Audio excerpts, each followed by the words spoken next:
বলছিলাম লিটন জিরার কথা।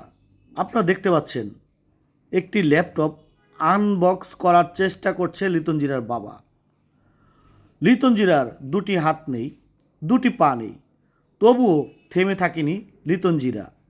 যশোর জেলা মনিরামপুর থানার সেই অদম্য লিটন জিরা প্রধানমন্ত্রীর কাছ থেকে উপহার পেয়ে খুশিতে আত্মহারা। দুই হাত ছাড়া কিভাবে লিটন জিরা এই ল্যাপটপটি চালাবে? চলুন দর্শক, আমরা এক নজর দেখে আসি এবং যারা আমাদের সঙ্গে আছেন ভিডিওটি কন্টিনিউ করবেন এবং দেখবেন লিটন জিরা কীভাবে দুটি হাত ছাড়া এই ল্যাপটপটি চালাচ্ছে। চলুন দর্শক, আমরা সেই ভিডিওটি দেখে আসি। দর্শক শ্রোতা, আপনারা লক্ষ্য করে দেখুন, এই সেই লিটন জিরা প্রধানমন্ত্রীর দেওয়া উপহার ল্যাপটপ এবং গলায় জড়িয়ে আছে প্রধানমন্ত্রীর দেওয়া শাড়ি এবং সার্টিফিকেট সহ এবং প্রধানমন্ত্রীর দেওয়া সেই হুইল চেয়ার। লিটন জিরা হুইল চেয়ারে বসে আছে, ল্যাপটপ চালাচ্ছে হুইল চেয়ারে বসে। প্রধানমন্ত্রীর দেওয়া উপহার পেয়ে লিটন জিরা খুশিতে পুরোপুরি আত্মহারা এবং লিটন জিরার পাশেই বসে আছে মনিরামপুর জেলার ইউপি চেয়ারম্যান। চলুন আমরা সেই ভিডিওটি দেখে আসি। মানে কখনো কল্পনা করেছেন শুধুমাত্র আমরা কিছুদিন এর আগে যে ভিডিওগুলো দেখেছিলাম যে শুধু আপনার একটি কল্পনা ছিল বা আপনার একটি শখ ছিল, রাইট? হ্যাঁ, ইয়েস। আচ্ছা, তো আপনি ওনার সঙ্গে দেখা করে সেই অনুভূতিটা একটু বলবেন। মাননীয় প্রধানমন্ত্রীর সঙ্গে আমি যখন যখন এই খবরটা আসলো যে মাননীয় প্রধানমন্ত্রী নিজে হাতে আমাদের শেখ রাসেল পদক 2023 প্রদান করবেন, তো ফোনটা পেয়ে আমি শুনে সত্যি মানে এত খুশি হয়েছিলাম যে সেটা বলে বোঝাতে পারবো না আমার যে কি খুশি হয়েছিলাম আমি। তারপরে মাননীয় প্রধানমন্ত্রীর সঙ্গে আমি যখন দেখা করলাম, তো ওনার সামনে গেলে আমি মনে হচ্ছিল যেমন আমার মনে হচ্ছিল আমি কথা বলতে পারছি না, এমন একটা অবস্থা হয়ে গেছিলো। তো এত সুন্দর, মানে তিনি এত ভালো মানুষ, এত হেসে কথা বলেছেন, তিনি আমাকে আদর করেছেন। তিনি খুব বিনয়ী একজন মানুষ। আমি ওনার সঙ্গে দেখা করতে পেরে আমি সত্যি খুব সৌভাগ্যবতী মনে করছি। তিনি আমাকে খুব ভালো করেছেন, আমাকে আদর করেছেন, আমার মাথায় হাত দিয়েছেন, আমার জন্য দোয়া করেছেন।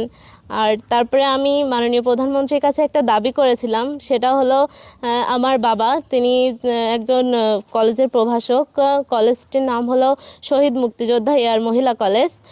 সে কলেজটি এখনো এমপিভুক্ত হয়নি। 20 বছর যাবৎ আমার বাবা সেখানে চাকরি করছে, কিন্তু সেটা এখনো এমপিভুক্ত হয়নি।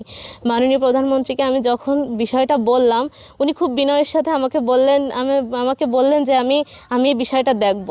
মানে আমি ভাবতে পারিনি তিনি এত বিনয়ের সঙ্গে আমার সঙ্গে কথা বলেছেন। তার জন্য আমি অনেক ধন্যবাদ জানাই, তার অন্তঃস্থল থেকে আমি তাকে ধন্যবাদ জানাই, তার দীর্ঘায়ু কামনা করি। তিনি অনেক এভাবে মানুষের পাশে দাঁড়িয়ে এভাবে এগিয়ে যান। তিনি যে প্রধানমন্ত্রী, তার মনে কোনো অহংকার নেই। তিনি মানুষের সঙ্গে খুব সিম্পলি খুব ভালোভাবে মেশেন। আমাদের সঙ্গে যেভাবে আমাদের যারা পুরস্কার দিয়েছিলেন তাদের সঙ্গে এত সুন্দর করে কথা বলেছেন, তিনি মানে তাকে দেখে মনে হলো তিনি যে প্রধানমন্ত্রী, তার মনে কোনো অহংকার নেই। তিনি মানুষের সঙ্গে থেকে মানুষের মতো করে মানুষের সাথে মিশতে জানেন না। আমি তার দীর্ঘায়ু কামনা করি এবং তার জন্য অন্তঃস্থল থেকে দোয়া করি তিনি এভাবে মানুষের পাশে দাঁড়ান, মানুষের পাশে থেকে এই বাংলাদেশের মানুষের ভালো করে যাক, তিনি আবার প্রধানমন্ত্রী হোক, এই মানুষের পাশে দাঁড়ানোর সুযোগ যেন তার বারবার তিনি ফিরে পান। আপনি আমি যদি এখানে একটু যোগ করি, আপনি কবে এসেছেন দেখা করে? আমাদের অনুষ্ঠানটা হয়েছিল 18 অক্টোবর। মাননীয় প্রধানমন্ত্রীর ছোট ভাই শেখ রাসেলের জন্মদিন, শেখ রাসেল দিবসে এই পুরস্কারটা দেওয়া হয়েছিল। আমরা সেদিনই রাত্রে রওনা করেছিলাম, রাত 12টার দিকে 1টার দিকে বাড়ি এসে পৌঁছেছিলাম। আচ্ছা, ওখান থেকে মাননীয় প্রধানমন্ত্রী আপনাকে কি পুরস্কৃত করেছে? উনি আমাকে পদক দিয়েছেন, শেখ রাসেল পদক 2023। তারপরে একটা ল্যাপটপ দিয়েছেন, আমাকে হুইল চেয়ারটা দিয়েছেন, তারপরে তিনি সার্টিফিকেট দিয়েছেন। তারপরে সার্টিফিকেটটা একটু দেখতে চাই খুলে, সার্টিফিকেটে কি রয়েছে আপনি যদি একটু এই যে একটু দেখুন, এই হচ্ছে গিয়া সার্টিফিকেট। জি হ্যাঁ, এই সার্টিফিকেটটি পেয়েছেন, মানে কত সুন্দর, মানে একটি সার্টিফিকেট পেয়েছেন আপনি, মানে এটা কিন্তু অকল্পনীয়। তাই না? মানে ওনার হাতে সার্টিফিকেট পাওয়া, ওনার হাতে গিফট পাওয়া, ল্যাপটপ পাওয়া, এটা কিন্তু সচরাচর সবার ভাগ্য কিন্তু জোটে না। একমাত্র ভাগ্যবান ব্যক্তি আপনি, আপনার কপালে জুটে এসেছে শুধুমাত্র। তারপরে বলবেন, তারপরে দেখা করার পূর্বে বলেন। দেখা করার পূর্বে আমি যখন ওনার সঙ্গে দেখা করছিলাম, ও যখন আমাকে স্টেজে ওঠাচ্ছিলেন, তখন আমি ওনাকে সামনে দেখে আমার অনেক দিনের স্বপ্ন ছিল। আমি যখন বুঝতে শিখি তখন থেকে আমার মনে একটা আশা ছিল মাননীয় প্রধানমন্ত্রীর সঙ্গে দেখা করব, তার সঙ্গে কথা বলবো, তার সঙ্গে সামনে গেলে কেমন হবে এরকম ভাবতাম। কিন্তু এদিন যে তাকে সামনে দেখে, সরাসরি সামনে দেখে আমি সত্যি খুব মানে কি বলবো, খুব আনন্দিত হয়েছিলাম। এবং তাকে দেখে মনে হচ্ছিল আমি কথা বলতে পারছিলাম না, এমন একটা মানে আনন্দে, খুশিতে এমন একটা অবস্থা হয়েছিল। তো আমি খুব খুশি মাননীয় প্রধানমন্ত্রীর সঙ্গে আমার দেখা হয়েছে। তার মতো একজন ভালো মানুষের সঙ্গে সাক্ষাৎ করতে পেরে আমি সত্যিই খুব খুশি হয়েছি। তবে আরেকটি পুরস্কার রয়েছে, সেটা হচ্ছে আপুর কিন্তু গলায় রয়েছে, সেটা হচ্ছে গিয়া শাড়ি। শাড়িটি কি পরেছেন? শাড়িটি এখন পর্যন্ত পরা হয় না। যাই হোক দর্শক, তো তারপরে এখন কি বলার আছে? সর্বশেষ কি বলার আছে? সর্বশেষ আমি বলতে চাই মাননীয় প্রধানমন্ত্রীর কাছে আমি যে অনুরোধটা করেছি, যে প্রার্থনাটা করেছি, যে দাবিটা করেছি, তিনি যেন এটা একটু দৃষ্টিতে দেখেন। আমার বাবার কলেজটা যদি এমপিভুক্ত হয়ে যায়, তাহলে শুধু আমার পড়াশোনায় ভালোভাবে চলবে না, এমন অনেক অনেক বাবা মা সন্তানরা ভালোভাবে পড়াশুনো করতে পারবে, তার বাবা মারা তার সন্তানদের ভালোভাবে পড়াশুনো করতে পারবে। কারণ আমার বাবা বেতন পায় না, আমাকে পড়াশুনো করাতে তার যে কত কষ্ট সেটা আমি জানি। তাই আমি তার কাছে প্রার্থনা করব, তিনি যদি বিষয়টা দেখেন, তাহলে শুধু আমি নয়, আমার মতো আরও অনেকেই উপকৃত হবে। দর্শক, আমরা ভিডিওটি শেষ করব, তবে শেষ করার আগে আপনাদের কাছে একটা রিকোয়েস্ট করছি, যারা যেখান থেকে আমাদের এই ভিডিওটা দেখছেন, অবশ্যই বেশি বেশি করে শেয়ার করে দিবেন। তবে আমার পাশে যিনি রয়েছেন, আমরা আসলে একটু কথা বলার চেষ্টা করব। প্রথমে আপনার একটু পরিচয়টা দেবেন। ধন্যবাদ। আমি নাজমা খানম, চেয়ারম্যান উপজেলা পরিষদ মনিরামপুর, যশোর। জি, আমি আপনাদেরকে ধন্যবাদ জানাই আমাকে কিছু কথা বলার সুযোগ করে দেওয়ার জন্য।